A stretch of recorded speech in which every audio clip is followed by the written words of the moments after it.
اب لوگ پوچھتے ہیں، اور یہ سوال ہمارے ذہنوں میں بھی بعض دفعہ اٹھتا ہے، اور بعض دفعہ جوش خطابت میں کچھ خطیب بھی بیان کر جاتے ہیں۔ بیان کیا کر جاتے ہیں کہ اللہ رب العالمین کے لیے جمع کا صیغہ استعمال کرنا چاہیے یا واحد کا صیغہ، کیونکہ اللہ تو وحدہ لا شریک ہے، تو اللہ تعالیٰ کے لیے جمع کا صیغہ استعمال کرنا کیسا ہے؟ بعض جوش خطابت میں کہہ دیں گے یہ غلط ہے، یہ برا ہے، اور مطلب کم علمی۔ تو اللہ کے لیے جمع کا صیغہ استعمال کرنا چاہیے کہ نہیں، یا اس میں کسی قسم کا کوئی شرک کا ابہام تو نہیں ہے؟ یعنی جس طرح بعض لوگ کہتے ہیں اللہ تعالیٰ فرماتے ہیں، اللہ فرمائیں گے، یعنی یہ جمع کے صیغے، تو ایسا کہنا کیسا ہے؟ یعنی سوال یہ ہو گیا اللہ کے لیے جمع کا صیغہ استعمال کرنا کیسا ہے؟ جواباً عرض ہے، قرآن مجید میں ہمیں دونوں باتیں ملتی ہیں، قرآن مجید کے اندر دونوں باتیں ملتی ہیں۔ اللہ رب العالمین کی ذات جلالت کے لیے قرآن پاک میں واحد کا صیغہ استعمال ہوا، جیسے اللہ لا الہ الا ہو، یا قرآن پاک کے دوسرے مقام پر هو اللہ الذی لا الہ الا ہو، یہ واحد کے جہاں استعمال ہوئے۔ اور بہت ساری جگہوں پہ قرآن پاک میں جمع کے صیغے استعمال ہوئے، جیسے اب قرآن پاک میں اللہ فرماتا ہے انا نحن نزلنا الذکر وانا لہ لحافظون، بے شک ہم نے ذکر یعنی قرآن کو نازل کیا اور ہم ہی اس کی حفاظت کریں گے۔ اور قرآن پاک میں 10 مقامات پر اللہ فرماتا ہے نزلنا، ہم نے اتارا، اور 2 مقام پر اللہ فرماتا ہے نزلناہ، ہم نے اسے اتارا، اور 1 مقام پر فرمایا نزلہ، ہم نے اسے اتارا، اور 1 مقام پر فرمایا ننزل، ہم اسے اتارتے ہیں۔ اور 40 جگہ پر قرآن پاک میں اللہ رب العالمین فرماتا ہے انزلنا، ہم نے اتارا، 40 جگہ پہ، یعنی یہ جمع کا صیغے ہیں یہ جو میں پڑھ رہا ہوں۔ فرمایا کہ ہم نے اسے اتارا، اور 14 مقامات پر انزلناہ، ہم اسے اتاریں گے، اور 1 مقام پر اللہ فرماتا ہے انزلناہا۔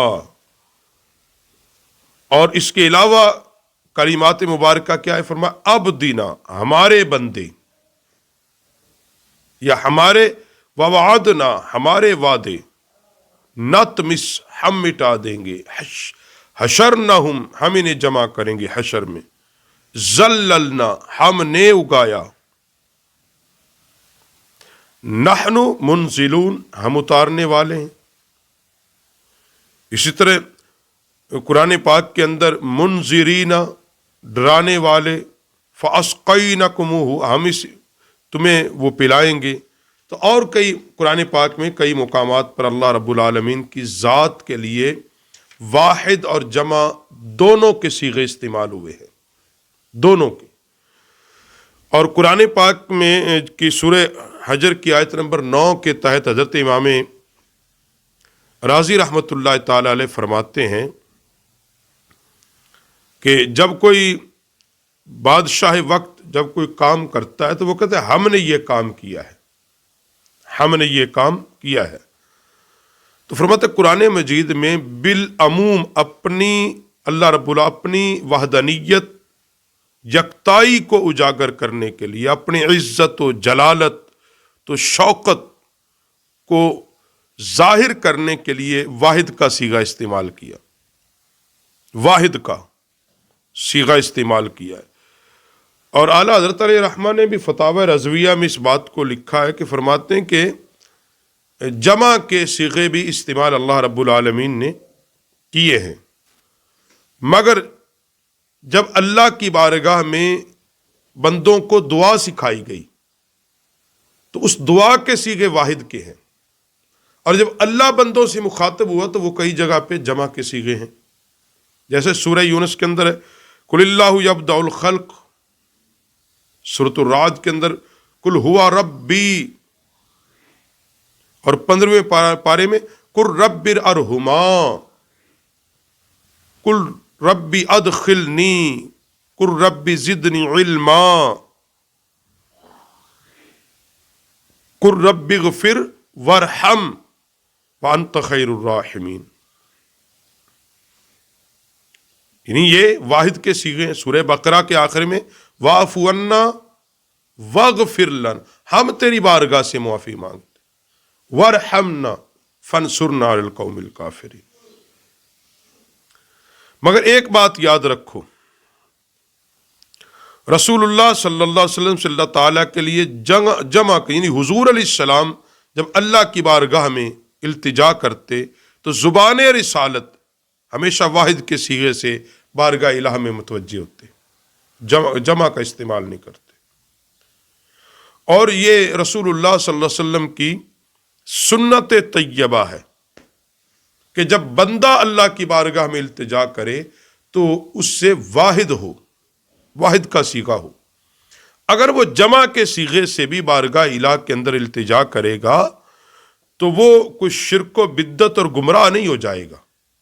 ایسا نہیں آپ اس کو کہیں گے کہ اس نے شرک کر دیا، یہ بدعتی ہو گیا، یہ گناہ گار ہو گیا۔